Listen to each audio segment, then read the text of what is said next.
오늘 이 시간에는 행복한 삶에 대해서 말씀을 나누도록 하겠습니다.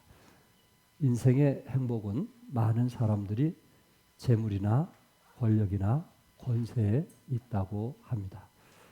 때로 재물은 우리에게 얼마나 중요한지 어떤 학자는 삶의 70에서 80%를 지배한다고 합니다. 그래서 돈 때문에 울고 돈 때문에 웃는 일이 우리 주위에 많이 있고요. 또한 젊은이들에게 10억을 줄 테니 부모와 이별할 수 있느냐 했더니 10억을 준다면 얼마든지 부모와 이별할 수 있다. 이런 젊은이들이 우리 주위에 많다는 것입니다. 참 돈 때문에 형제들이 등을 지는 또한 그런 경우도 많이 있습니다. 그만큼 인간관계보다는 돈이 우선순위라는 것을 시대가 악할수록 우리에게 이미 보여주고 있고 또 우리 주위에 그렇게 살아가고 있습니다. 미국의 경제 전문지 포보스가 선정한 세계 갑부 중 1위, 여러분들이 아신 대로 마이크로소프트의 빌 게이츠 회장입니다. 올해 25년대 네이버에 찾아봤더니 그의 재산이 1,040억 달러, 하나로 약 135조가 넘는 그런 갑부이기도 합니다. 또한 25년도에 세계 부자 100명을 합산한 돈이 얼마인가 하고 네이버에 찾아봤더니 1조 달러가 넘었다고 합니다. 하나 1,461조가 넘는 돈입니다. 대한민국이 올해 정부 예산이 677조 4천억 원이거든요. 그러니 이제 세계 가장 갑부가 100명이 모은 돈이 1,461조라는 것은 거의 적은 돈은 아닐 겁니다. 물론 이 세계 갑부이다 보니까 미국의 그 100명 중에 50명이 넘고요. 또한 인도나 중국의 갑부들이 실제적으로 많다고 합니다. 또한 대한민국 중심으로 당신이 생각하는 부자의 기준은 어느 정도냐라는 질문을 쿠키 뉴스 신년 여론조사에서 했습니다. 물론 많은 사람들을 대상으로 했겠죠. 그 가운데 대한민국이 그래도 부자라는 소리를 들으면 한 100억 정도는 있어야 된다. 이렇게 말한 사람도 있고요. 그리고 제일 많이 말한 사람들이 얼마냐면은 62억 6천만 원으로 보았습니다. 그가 대한민국의 평균 숫자로 제일 많은 사람 100억을 보는 사람도 있지만 평균 62억 6천만 원을 가져야 대한민국에서 그래도 부자라는 소리를 듣는다 하는 이야기입니다. 혹시 62억이 넘는 분 한번 손 들어 보실래요? 좀 궁금해서 그래 저도. 그래서 제가 한번 계산해 봤어요. 평범한 직장, 요새 기본적으로 한 가정이 한 500만 원 정도는 가져야 생활을 하거든요. 그래서 500만 원씩 벌었을 때 6억을 모으는데 10년이 걸리더라고요. 그럼 대한민국의 부자가 60억이라고 한다면은 몇 년을 안 쓰고 모아야 되냐면은 100년을 안 쓰고 모아야 부자가 되는 거예요. 100년. 그러니까 거의 불가능한 일이죠. 부동산이나 이런 거에 투자하지 않고는 평범한 직장인들이 이 대한민국에 살면서 부자라는 소리를 듣는다는 것은 결코 쉬운 일은 아니다라는 말씀을 드리고 싶었던 것입니다. 그렇다면 성경에서 재물에 대해서 참 많은 부분들을 말하고 있는데 결국은 재물은 누가 주는 것인가? 신명기 8장 17절 18절에 그 가운데 18절에 보면은 내 하나님 여호와를 기억하라. 그가 내게 재물 얻을 능력을 주셨습니다. 우리 하나님께서 여러분과 저에게 뭘 얻을? 재물 얻을 능력을 주셨다라고 말씀하고 있어요. 그런데도 아직 믿음이 어린 사람은 그 17절에 말씀한 대로 내 능력과 내 손의 힘으로 이 재물을 얻었다라고 자랑하는 자만한 사람도 없지 않아 있다는 거예요. 그러나 하나님께서는 재물을 얻을 능력을 주신 분은 하나님이시다라는 것을 말씀하고 있습니다. 또한 시편 16편 1절과 2절에 하나님이여 나를 지켜주소서 내가 주께 피하나이다. 내가 여호와께 아뢰되 주는 나의 주님이시오니 주밖에는 나의 복이 없다 하였나이다. 주는 나의 뭐라 했어요? 주님이시니 주님이 나의 주인이 되어주시고 또한 주밖에 나의 복이 없다 하였나이다. 그러니까 복을 주신 분은 누구시라는 거요? 주님 외에는 없다 하고 시편 기자는 말하고 있는 것입니다. 시편 기자는 1절에서 모든 불행과 죽음을 이업에서 피할 곳은 주님밖에 없다는 것을 말씀하고 있고 2절에서 좀 더 적극적으로 모든 성과 행복의 근원이 주님이시다라는 것을 고백하고 있습니다. 또한 우리 성경이 그 중국에서 한문을 번역해서 된 성경책이라 그 한문으로 된 성경책도 있는데 이 복이라는 한자의 구조를 살펴보면 복복자인데요. 그 복이라는 단어 그 앞에 보일시라고 하는 한문이 있습니다. 이것이 붙어서 보일시라는 단어의 뜻은 보여준다, 내린다라는 의미거든요. 다시 말해서 우리나라에서 쓰는 그 한문의 복자도 역시 복은 사람의 힘으로 된 것이 아니고 이로부터 내려온다. 그런 의미에서 이미 사용되었다라는 말입니다. 그렇다면 여러분과 제가 오늘 전도서 5장에 있는 말씀을 통해서 진정한 행복과 복은 어디서 시작될까? 오늘 두 가지.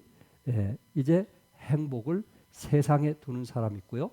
두 번째 행복을 하나님께 두는 사람이 있습니다. 첫째, 그럼 행복을 세상에 두는 사람은 어떤 사람인가? 우리 10절에 있는 말씀 다 같이 읽겠어요. 시작. 은을 사랑하는 자는 은으로 만족하지 못하고 풍요를 사랑하는 자는 소득으로 만족하지 아니하나니 이것도 헛되도다. 그 당시 금을 사용한 것이 아니고 은을 사용했거든요. 돈으로. 근데 은을 사랑하는 자는 은으로 뭐 하지 못하고 만족하지 못하고 풍요를 사랑하는 자는 소득으로 뭐 한다고요? 만족하지 못한다는 것이에요. 사람은 소유로 만족할 수 없다고 솔로몬은 스스로 지금 말하고 있습니다. 만족이란 단어 배부르다, 가득하다, 흡족하다, 풍족하다라는 뜻이 내포하고 있는데 여러분과 제가 이 세상에 살면서 은을 모으고 또한 풍요를 누린다 할지라도 그것으로 인해서 만족할 사람은 아무도 없다라는 말입니다. 때로 어떤 사람은 술을 마시면 기분이 좋다고 합니다. 그런데 술을 깨면 좋았던 기분도 사라지게 됩니다. 마약이나 도박을 하면 오감을 자극하게 육체적인 즐거움이 있을 수 있지만 그러나 손을 떼면 마음에 만족이 없습니다. 이와 같이 돈을 신처럼 숭배하고 의지하는 것을 맘모니즘이라고 합니다. 이 맘모니즘을 번역하면 배금주의라고 말합니다. 맘몬, 뭐를 섬기는 거예요? 황금을 신으로 섬기는 사람을 맘모니즘이라고 하는 것입니다. 그러니까 뭔가 황금으로, 뭔가 돈으로 이 세상에 만족하려고 하는 사람, 어떻게 보면은 가장 어리석은 사람이죠.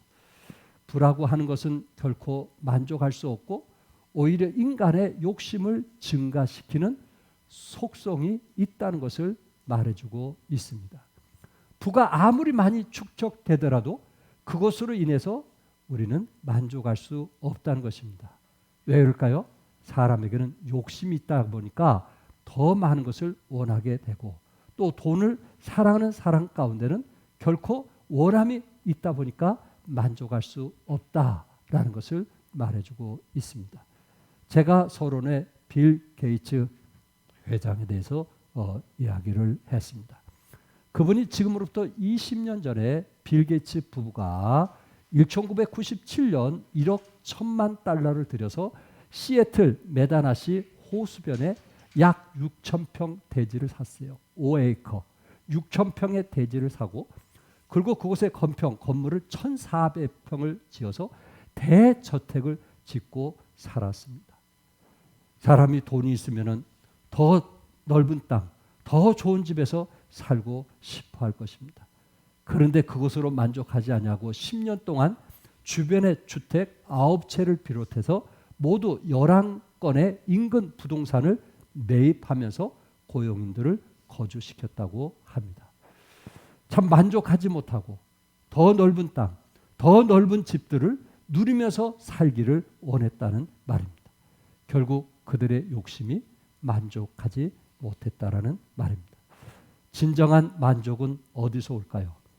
사도 바울은 여러분과 저에게 진정한 만족에 대해서 말씀을 하셨는데 고린도서 9장 8절에 하나님이 능히 모든 은혜를 너에게 넘치게 하시나니 이는 너희로 모든 일에 항상 모든 것이 넉넉하여 모든 착한 일을 넘치게 하려 하심이라. 너희로 모든 일에 항상 모든 것이 넉넉하여 여러분과 저에게 넉넉하도록 하나님께서 은혜를 베푸셨고 마음에 여유 있고 넉넉한 사람들이 주위에 모든 착한 일을 넘치게 하더라 하는 것입니다. 그러니까 가진 자가 착한 일을 넘치게 하는 것이 아니고 우리의 마음이 넉넉할 때 우리는 이웃에 대해서 착한 일을 넘치게 할 수 있더라 하는 말입니다. 사도 바울은 고린도 후서에 보면은 고린도 성도들에게 너의 마음을 뭐하라 했어요? 넓히라고 했거든요. 우리의 마음이 좁아가지고 다른 사람에게 선을 절대 베풀 수가 없어요. 많은 것을 가졌다 할지라도 결코 선을 베풀 수가 없어요. 다른 사람과 비교할 때 생활이 넉넉하고 여유가 있고 부유한데도 절대 선한 일을 할 수가 없어요. 어떤 사람이? 우리의 마음을 넓힌 사람. 우리가 그리스도 안에서 풍요롭고 부유함을 누린다고 생각하는 사람. 이들이 이웃에게 선한 일을 하고 넉넉히 살아갈 수 있음을 말씀하고 있습니다. 부라고 하는 것은 결코 이 세상에서 만족될 수 없다는 거. 그래서 아무리 충분하고 이젠 됐어 라고 말하면 좋은데 돈을 가진 사람은 결코 됐어라는 말을 할 수 없다라는 거예요. 그들의 욕심 때문에. 성경의 한 예로 잘 나왔는데요. 이 돈을 가진 사람이 만족하지 못한 아합과 이세벨에 대한 이야기입니다. 여러분이 아신 대로 아합은 북이스라엘의 7대 왕이고 이세벨은 이방 여인이었거든요. 왕이면 모든 것을 누린 사람 아니겠어요? 모든 것을 가진 사람 아니겠어요?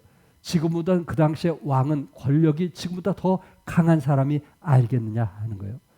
근데 하루는 이제 그 동네를 이제 지나가다가 이스라엘 사람 나봇이 가지고 있는 포도원이 욕심이 났습니다. 본인이 가지고 있는 포도밭보다 오히려 나봇이 가지고 있는 그 포도송이들이 열매도 크고 너무 아름답고 먹음직스럽게 생겼던 것입니다. 자신이 그렇게 많은 것을 누리면서 매 식탁에 가장 좋은 포도원이 올라와서 매일 먹으면서도 남의 집게 더 멋있게 보였던 것입니다. 그래서 나봇에게 이것을 나에게 팔라고 얘기했을 때 나봇은 열왕기상 21장 3절에 내 조상의 유산을 왕께 줄 수 없습니다. 이것은 제 재산이 아니고 부모로부터 또 조상으로부터 이어온 그런 땅이라 제가 드릴 수가 없습니다. 라고 거절했던 것입니다. 그 소리를 듣고 아합은 뭐라고 했냐면은 근심하고 답답하여 왕궁으로 돌아와 침상에 누워 얼굴을 돌리고 식사를 아니했다. 근심하고 답답했다고 했어요. 여러분, 아합 왕에게 근심하고 답답할 일이 있을까요?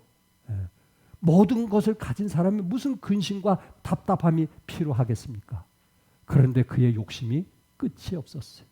만족이 없었다라는 말입니다. 나봇의 포도밭이 좋으면 얼마나 좋았겠어요. 포도송이가 열렸으면 얼마나 열렸겠어요. 왕이 누리고 있는 포도밭이 더 낫지 않았겠느냐 하는 거예요.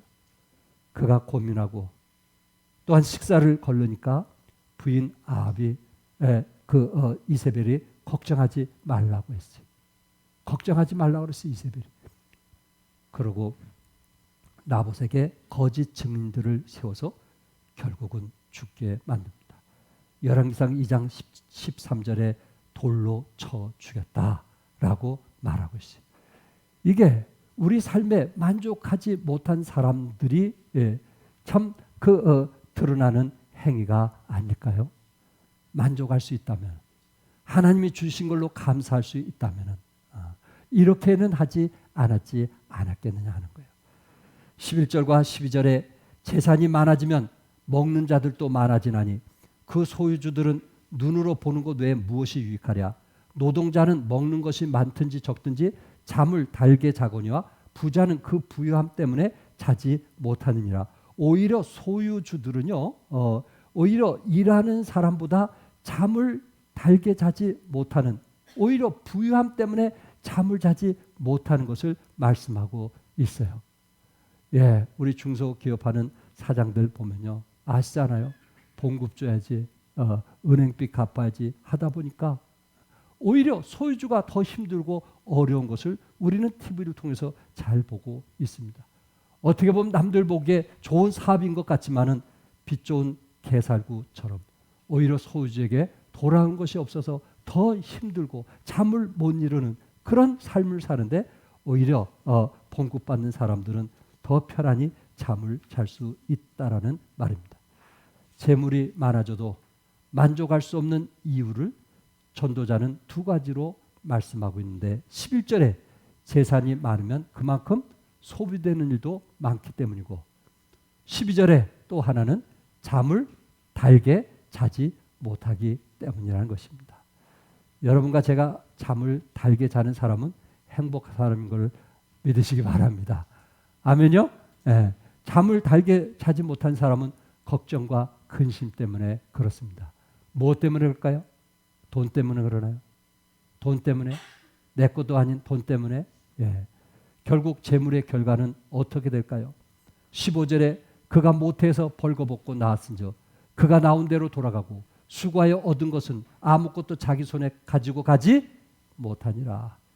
여러분이 수고한 것은 결국 가지고 가요? 갈 수 없어요. 가지고 갈 수 없습니다. 그렇기 때문에 이 전도서 기자는 인생 항원기에 사람이 평생 수고한 일과 추구하는 삶의 목적이 전능자 하나님 밖에서는 허무하다, 헛되다 하는 것을 강조해서 우리에게 말해주고 있습니다. 여러분이 아신 대로 욥기 1장 21절에 내가 모태에서 알몸으로 나왔사온즉 또한 알몸이 그리로 들어가올지라. 주신 이도 여호와시오 거둔 이시도 여호와시오니 여호와의 이름이 찬송을 받으실지니라. 전도자도 그랬고 또한 욥도 인간은 알몸으로 와서 뭘로 돌아가요? 알몸으로 돌아간다라는 말입니다. 그러므로 사랑하는 성도 여러분, 하나님이 주신 것으로 만족하시고 깊은 잠을 드시기 바랍니다. 한 예로 몇 해 전에 유명한 여배우인 니콜 키드만과 결혼한 컨트리 뮤직 스타인 키스 어번이 알코올 중독자로 재활치료 받는다는 방송이 나왔습니다. 지금부터 20년 전 2005년도에 어번은 그의 최고 연예인이요 최고 남자 가수상을 받았습니다. 또한 2006년도에 최고 남자 가수상을 다시 받았지만 그는 결국은 알코올 중독 재활 센터에 들어가서 치료를 받았습니다. 그가 인기를 끈 노래가 무엇입니까? 남자 가수상을 받았던 그 노래 제목이 무엇입니까? 더 좋은 삶이라는 것입니다. 그는 노래 속에서 더 좋은 삶을 꿈을 꾸었고 그렇게 노래를 많은 사람에게 부름을 통해서 인기를 얻었지만은 자기 스스로는 더 좋은 삶을 살지를 못했던 것입니다.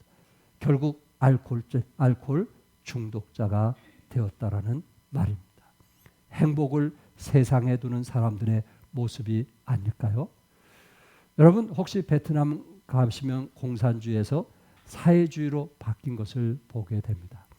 사회주의라는 말은 원래 복지 제도가 잘 된 나라를 사회주의라고 합니다. 그래서 그곳에는 가난한 사람이 없어요. 배고픈 사람이 없어요. 예. 미국 같은 데도요. 그 배고파서 굶주린 사람은 없어요. 그게 복지가 잘 돼서 그런 거거든요. 그런데 그 세계에서 복지가 제일 잘 된 나라가 북유럽의 세 개국을 말한다면은 스웨덴, 노르웨이, 핀란드를 말할 수 있습니다. 복지가 너무 잘 돼 있어요. 여기서 태어난 애들은요, 직장이 없어도 사는데 지장이 없어요. 먹고 사는 데는 지장이 없도록 그렇게 복지 제도를 잘 해놓은 나라입니다. 그런데 중요한 것은 자살률이 세계적으로 가장 높다는 것입니다. 가장 좋은 복지 제도가 있음에도 불구하고 행복해야 되는데, 즐겁게 살아야 되는데 실제적으로 그렇게 살지 못하고 자살하는 젊은이들이 많다는 것입니다. 이처럼 세상에 이 행복을 이제 기준으로 두고 살아가는 사람들은 결코 만족할 수 없다라는 것을 말씀해주고 있습니다. 두 번째, 행복을 하나님께 두는 사람입니다. 우리 시간에 18절 같이 말씀 읽겠습니다. 다 같이 시작. 사람이 하나님께서 그에게 주신 바 그 일평생에 먹고 마시며 해 아래서 하는 모든 수고 중에서 낙을 보는 것이 선하고 아름다움을 내가 보았나니 그것이 그의 몫이라. 복이라고 하는 것은 일평생 먹고 마시게 해주는 거거든요. 여러분과 제가 먹고 마시는 것이 없다면은 아무리 내 삶에 부귀와 영화와 권력이 있다 할지라도 그것이 무슨 소용이 있겠습니까? 예. 그런데 우리 하나님께서 그에게 주신 바 일평생 먹고 마시게 하겠다는 거예요. 여러분과 저에게 일평생 먹고 마시게 하는 일을 우리 하나님께서 책임져 주시겠다, 이렇게 말씀하고 있습니다. 그럼을 통해서, 먹고 마시게 함을 통해서 여러분에게 어떤 일이냐면은 낙을 보는 것이, 즐겁게 사는 것이 선하고 아름다움을 내가 보았나니, 여러분과 제가 삶을 낙을 누리면서 즐겁게 살 때 그 안에 선하고 아름다운 그런 모습들을 이웃들에게 보여준다라는 말입니다. 환한 얼굴보다는 무슨 얼굴? 환한 얼굴로 사시기 바랍니다. 이왕 내 얼굴이 나의 몫이요, 내 얼굴이 나를 책임지는 것이라면 웃으면서 즐거움으로 일하시기 바랍니다. 그럴 때 비로소 선하고 아름다운 일들이 우리 주에 나타난다는 말입니다. 오늘 본문에 보니까 18절에 이 낙을 보는 것이 선하고 아름다움을 내가 보았나니 그것이 그의 뭐라 그랬어요?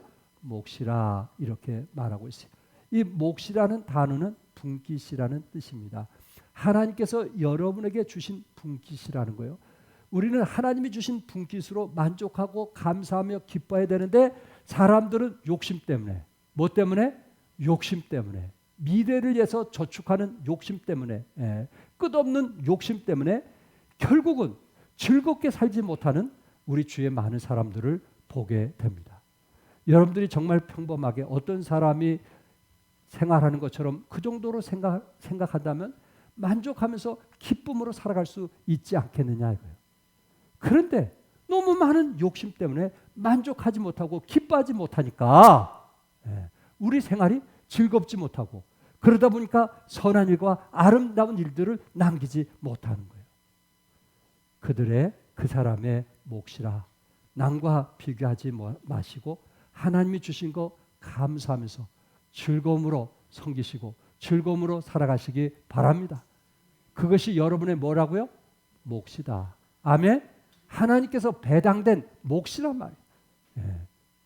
많은 것을 준 사람도 있고 적은 것을 주는 차이점은 있지만 그것이 하나님께서 나에게 주신 몫이라고 생각을 할 때 우리 마음이 즐거워지게 되고, 그 안에서 그분의 그 품격을 통해서 선한 것과 아름다운 일들이 나타나게 돼서 그리스도의 향기가 이 땅에 드러나게 되는 것입니다. 디모데전서 6장 8절에 우리가 먹을 것과 입을 것이 있은즉 뭐한 줄로?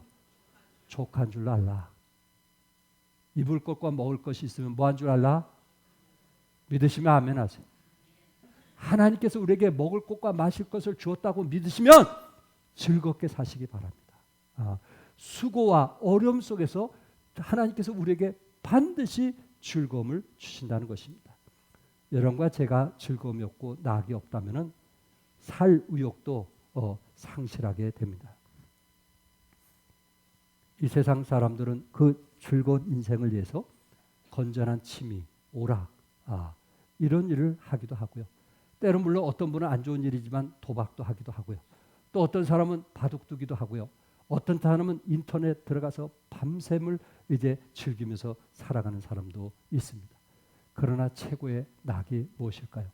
오늘처럼 살아계신 하나님께 예배 드리는 것이고 또 하나님께 영광 돌리는 이 예배가 최고의 낙이 아닐까요? 하나님을 가장 기쁘게 하는 낙이 아닐까요? 여러분들이 찬양을 해서 일찍 와서 준비하고 또 식사를 일찍 와서 준비하고 이런 수고가 정말 우리는 최고의 낙이 아닐까요? 모든 일을 이양하시는 거 무슨 마음으로 하자? 즐거움으로 하자. 아멘? 즐거움으로 하자. 성경에는 즐겁게 살라고 그랬어요. 그리고 성경에는 즐거운 마음을 우리에게 주셨다고 말씀하셨어요. 아멘? 그래서 여러분들이 이미 선택했다면 이건 내가 해야 될 일이라면 이양하는 거 무슨 마음으로 하자고요? 즐거움으로 하시기 바랍니다. 이게 하나님 위에 행복한 삶을 사는 사람의 모습입니다. 다시 한번 읽습니다. 전도서 2장 24절에 사람이 먹고 마시며 수고하는 것보다 그의 마음을 더 기쁘게 하는 것이 없나니.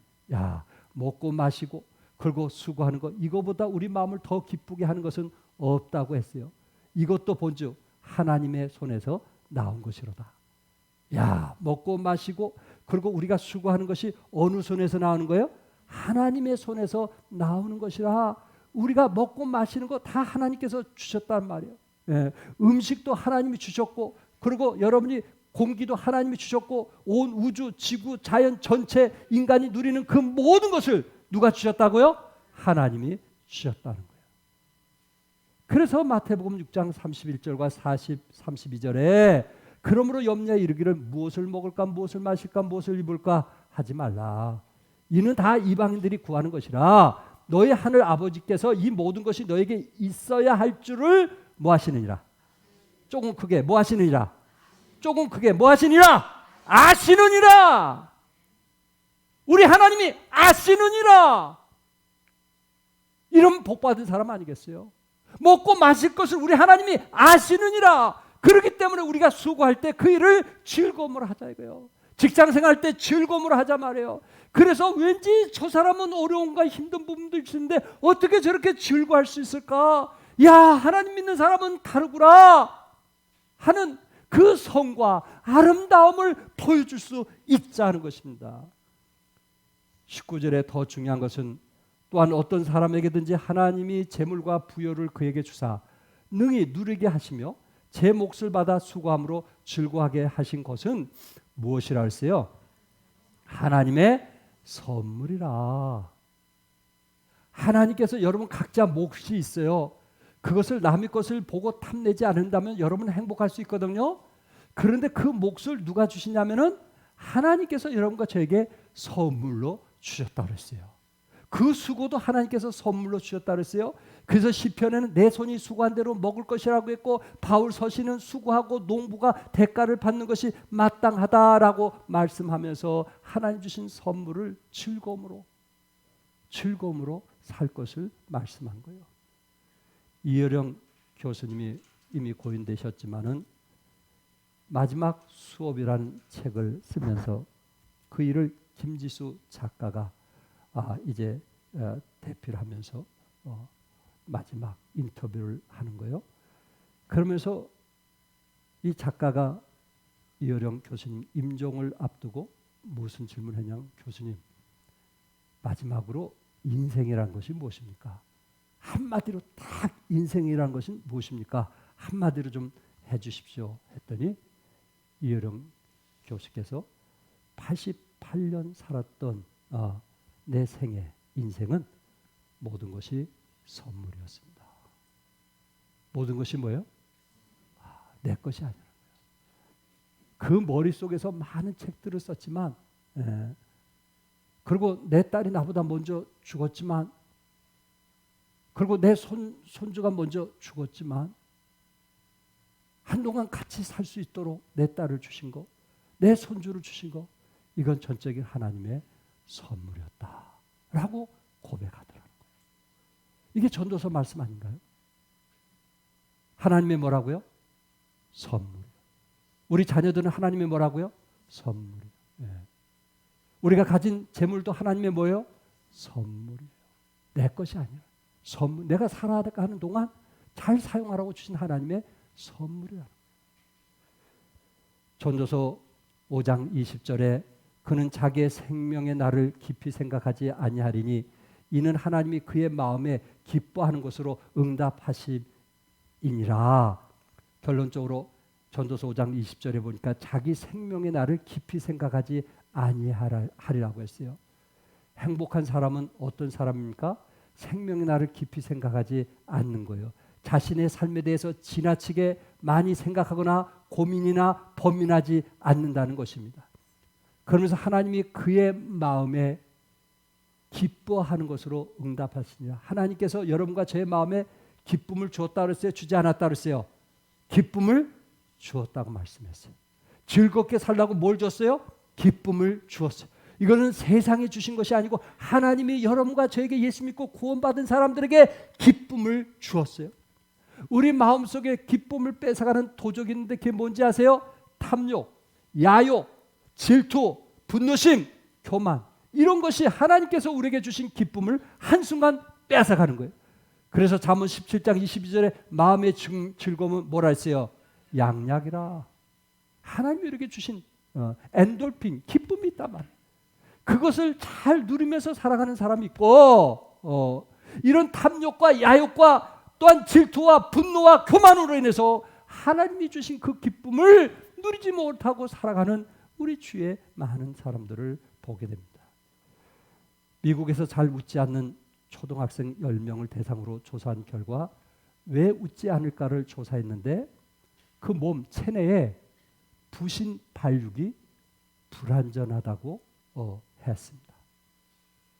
부신 발육이 불완전하기 때문에 그 사람이 즐겁지 못하다는 거예요. 행복하지 못하다는 거예요. 하나님께서 분명히 우리에게 즐거움을 줬는데 그렇게 살지 못하게 되었다는 거예요.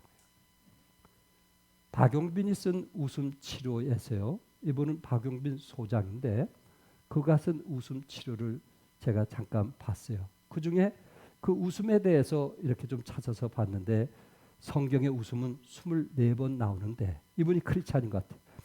기쁨이란 단어가 무려 500회나 등장한다고 하면서 이분이 강조했던 것은 뭐냐면 빌립보서 4장 4절인데 뭐하라? 항상 뭐하라?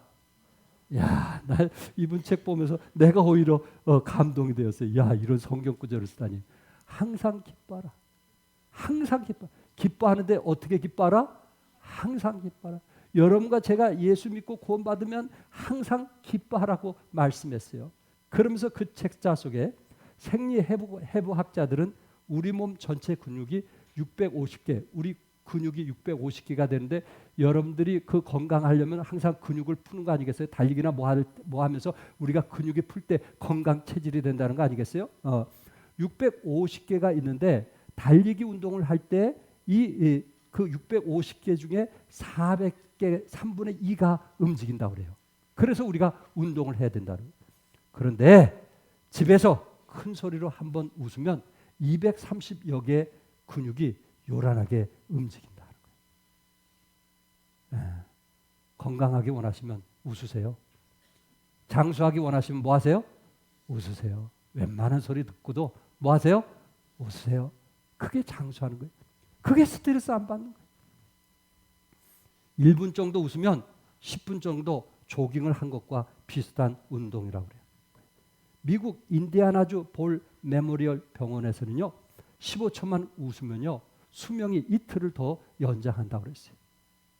그리고 고혈압, 저혈압 이런 사람들이 1개월 정도만 이렇게 조금씩 웃기만 해도요. 이 스트레스가 해소가 되고 정상적인 사람이 된다고 합니다. 미국 존슨 호킨스 대학병원, 유명한 대학이죠. 우리나라 서울대학처럼. 거기는 뭐라고 했냐면 웃음은 정신적 조깅과 같다라고 하면서 우리가 웃을 때 엔돌핀이 나와서 우리를 치료하기도 하고 불치병을 치료하는 엄청난 마약 같은 엔돌핀이 나온다라는 이야기를 했습니다. 이렇게 얘기하지 않아도 하나님이 그의 마음에 기뻐하는 것으로 응답하십니다. 하나님이 여러분과 제 마음에 기쁨을 주었다는 거예요. 아멘. 아멘. 그래서 사도 바울은 항상 뭐하라? 기뻐하라. 예수 믿고 구원받은 사람은 하나님 이에 행복한 삶을 살아가는 사람은 항상 뭐 하시는? 기뻐하는. 그래서 여러분들도 건강하시고 그러고 남은 생에 하나님을 위해서 더 살아가는 여러분과 제가 될 수 있기를 바랍니다. 갱년기가 오면 여성들이 화를 잘 낸다고 그래요. 그래서 혹시 화를 내는 경우에 남편들은 이해해 주셔야 돼요. 또 말다툼을 잘하고 소외감을 느끼고 남편에게 짜증을 내고 자녀들에게 불만을 품는 것은 본인이 절대 원하는 것이 아니고 이 호르몬의 부조화 때문에 그렇다는 거 남편들이 꼭 아시기 바랍니다. 그런데 갱년기에 가장 좋은 약이 나왔는데 그게 무슨 약이에요? 교회 일할 때 즐거움으로 하세요. 기쁨으로 하세요. 여러분이 어디서 무엇을 하든 오늘 중요한 것은 세상에 두는 사람과 하나님께 두는 사람, 또한 세상에서 찾는 사람과 하나님께 찾는 사람은 다르다는 것을 말씀하고 있습니다.